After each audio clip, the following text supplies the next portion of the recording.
ආයුබෝවන් රසට කෑම YouTube channel එකත් සමගින් ඔබව සාදරයෙන් පිළිගන්නවා යාළුවනේ. අද අපි හදන්නේ මාෂ්මෙලෝ.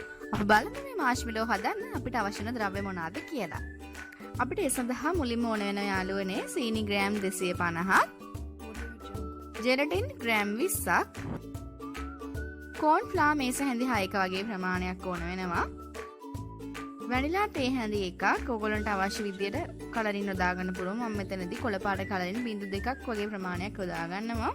ඒ වගේම අපිට උණු වතුර ටිකක් අවශ්‍ය වෙනවා. ජෙලටින් ටික දිය කරගන්න. හරි අපි දැන් බලමු කොහොමද අපේ මාෂ්මෙලෝ එක හදාගන්න කියලා. මේ විදියට අපේ උණු වතුර ටිකට ජෙලටින් ටික දාගමු. මෙන්න මේ විදියට ටික ටික දාලා අපේ ජෙලටින් ටික හොඳට දිය වෙනකන් අපි හැන්දෙන් හොඳට කලවම් කරගමු. දැන් ඊළඟට යාළුවනේ අපි වාජනයකට අපේ සීනි ටික මේ විදිහට දාගමු.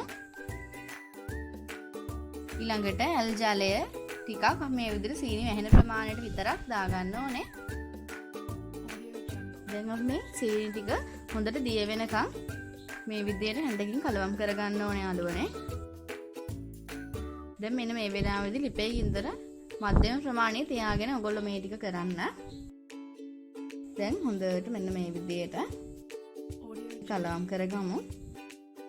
දැන් මෙන්න මගේ සීනි ටික මේ විදිහට හොඳට දිය වෙලා තියෙන යාළුවනේ. ඔයගලන්ට පේනවා ඇති. ඉතින් යාළුවනේ අපේ වීඩියෝ හොඳයි නම් අනිවාර්යෙන් ඔයගොල්ලෝ අපිව subscribe කරන්න, bell icon එකත් click කරන්න. ඉස්සරහට අපි දාන අලුත් වීඩියෝ ඔයගලන්ට බලා ගන්න පුළුවන්.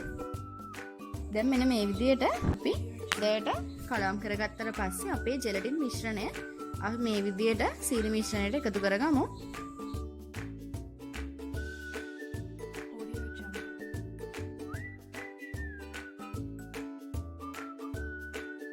අපි ජෙලටින් ටික දැම්මට පස්සේ යාළුවනේ නවත්තන්න නැතුව හොඳට හැන්දෙන් කලවම් කරගන්න ඕනේ.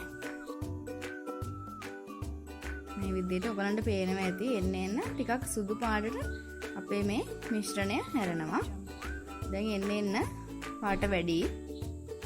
මෙන්න මේ විදිහට අපි නවත්තන්න නැතුව කලවම් කරගමු. දැන් මෙන්න මේ විදිහට අපේ මිශ්‍රණය හොඳට උතුරනකොට අපි ටිකක් වෙලා මේ පළවෙනි පාර උතුරන්නේ මේ විදිහට අපි ටිකක් වෙලා ඉඳලා හැන්දෙන් මෙන්න මේ විදිහට කලවම් කරගන්න ඕනේ. ඔයගලන්ට පේනවා ඇති අපේ මිශ්‍රණය හොඳ කිරිසුදු පාටට හැරිලා තියෙනවා යාළුවනේ. දැන් මෙන්න මේ විදිහට හොඳට කලවම් කරගමු.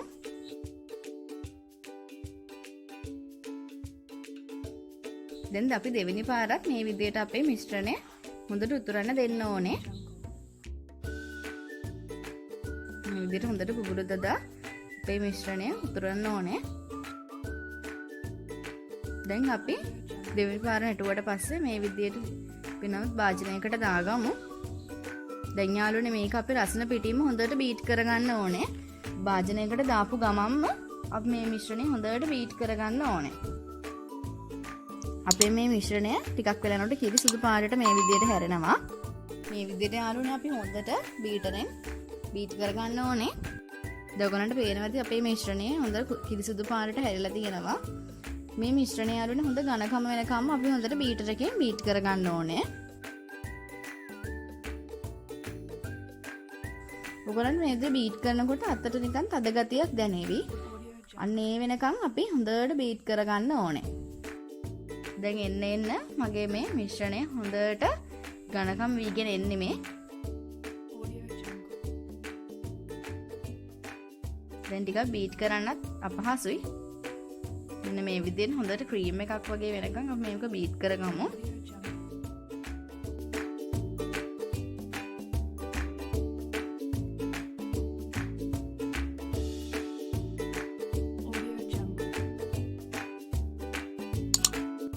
දැන් අපි මේ බීට් කරගත්ත මේ මිශ්‍රණය කොටස් දෙකකට මම මෙතනදී ගන්න. ඕගොල්ලෝ කැමති වර්ණ යොදා ගන්න. මම අද යොදාගන්නේ සුදුයි කොළයි වර්ණ දෙක තමයි. ඉතින් මම මේ අනිත් මිශ්‍රණයට අපේ කොළ බිංදු 2ක් විතර මේ විදිහට දාලා හොඳට මිශ්‍රණය කලවම් කරගන්නවා.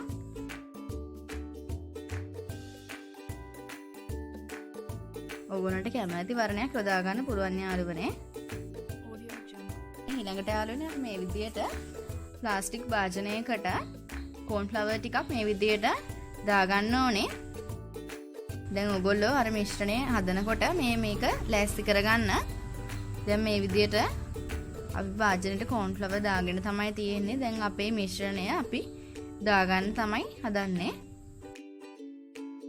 දැන් මේ තියෙන්නේ මම ගත්ත මිශ්‍රණය. දැන් අපේ මේ මිශ්‍රණය අපි මේ විදියට වාජනෙට දාගමු යාළුවනේ. මම මුලින්ම සුදු ටික මේ විදියට දාගන්නවා. දැන් අපි ලස්සනට මේක හැන්දකින් හදාගමු. මම මේ විදියට දාලා ගත්තා. ඊළඟට අපි කොළ පාට මිශ්‍රණය මීට උඩින් දාගමු. ඔයගොල්ලන්ට පේන වෙති යාළුවනේ අපේ මිශ්‍රණය කොච්චර හොඳ ඝනකමට අවිත් තියෙනවද කියලා. දැන් මේ තියෙන අපි හදාගත්තු අපේ වාජනය තමයි. අපි මේක ශීතකරණේ පැය 5ක් 6ක් විතර ප්‍රමාණයක් තියාගන්න ඕනේ. දැන් මේ තියෙන යාළුවනේ ශීතකරණයෙන් එළියට ගත්ත මගේ මාෂ්මෙලෝ එක. මම දැන් මේකේ හොඳට කෝන් ෆ්ලවර් ටිකක් ගා ගන්නවා යාළුවනේ. මොකද අපේ මාෂ්මෙලෝ එකේ ඇලෙන ගතිය ටිකක් තියෙන නිසා අපි මේ විදියට හොඳට කෝන් ෆ්ලවර් ටිකක් හතර පැත්තෙත් ගාලා අපි ලේසියෙන්ම මේ විදියට ගලව ගත්තා. දැන් යාළුවනේ ඔයගලන්ට තියෙන්නේ මේක කැමති හැඩයකට කපා ගන්න. යාළුවනේ ඔයගොල්ලෝ මේක කපනකොට අනිවාර්යෙන් ඔයගොල්ලෝ භාවිත කරන පිහියෙත් හොඳට කෝන් ෆ්ලවර් ටිකක් ගාලා ඔයගොල්ලෝ අපේ මාෂ්මෙලෝ එක කපා ගන්න. මම මෙන්න මේ විදියට කොටු හැඩයට කපාගෙන තියෙන්නේ. මේ බලන්න යාළුවනේ හරි සොෆ්ට් එකට අපේ මාෂ්මෙලෝ එක තියෙනවා. ඉතින් මෙන්න මේ විදියට කඩලත් මම ඔයගලන්ට පෙන්නනවා මේ බලන්න. දැන් මම මේ වැඩිපුර කෝන් ෆ්ලවර් ටික අයින් කරගත්තට පස්සේ තමයි මේ තියෙන්නේ අපේ ලස්සන මාෂ්මෙලෝ ටික. ඉතින් යාළුවනේ අනිවාර්යෙන් අපේ මේ වීඩියෝ එක හොඳයි නම් ලයික් එකක් දාන්න. ඔයගලන්ගේ අදහස් අපිට කියන්න කමෙන්ට් එකකින් අමතක කරන්න එපා. අදට අපි ගිහින් එන්නම්. ඔබට සුබ දවසක්.